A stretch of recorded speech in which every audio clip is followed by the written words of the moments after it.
2 సంవత్సరాల కోవిడ్ పీరియడ్ని కూడా అధిగమించి, అంటే ఎంత దేశం అతలాకుతలం అయిపోయిన పరిస్థితుల్లో కూడా అతను 3 సంవత్సరాలు తీసుకున్నా కూడా, లేదా 5 ఏళ్ళు తీసుకున్నా కూడా, ఎంత తీసుకున్నా కూడా మీకన్నా దేశ నిష్పత్తిలో ఎక్కువే నిలబెట్టగలిగాడు. కంట్రీ జీడీపీలో ఎక్కువే నిలబెట్టగలిగాడు. ఎంతో అభివృద్ధి చేశాడు. క్యాపిటల్ ఇన్వెస్ట్మెంట్ మీకన్నా కూడా ఎక్కువ చేశాడు. ఈ రాష్ట్రానికి ఎంతో మంచి చేశాడు.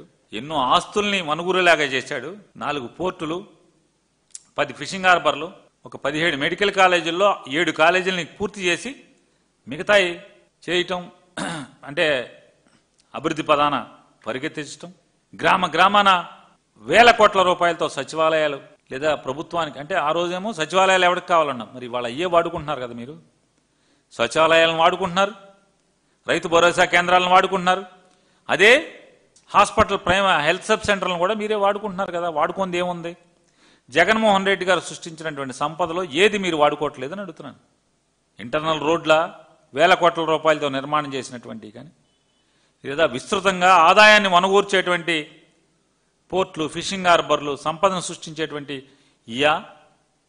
మీరు ఏది సృష్టించారు? ఇవాళ జగన్మోహన్ రెడ్డి గారు నమ్మేది ఒకటే, చంద్రబాబు నాయుడు పోయి జగన్ వచ్చినా, జగన్ వెళ్ళి చంద్రబాబు వచ్చినా ఈ రాష్ట్రంలో ఉన్నటువంటి పేద ప్రజల బాగోగుల్లో పెద్దగా మార్పులు ఉండేటువంటి అవకాశాలు తక్కువగా ఉంటాయి. సామాన్యుడి కుటుంబంలో ఆ పిల్లల ఉన్నత చదువుల ద్వారా మాత్రమే ఆ కుటుంబం ఆర్థిక పురోభివృద్ధి సాధిస్తుంది అనేది నమ్మినవాడు నాడు రాజశేఖర రెడ్డి అయితే నేడు జగన్మోహన్ రెడ్డి గారు.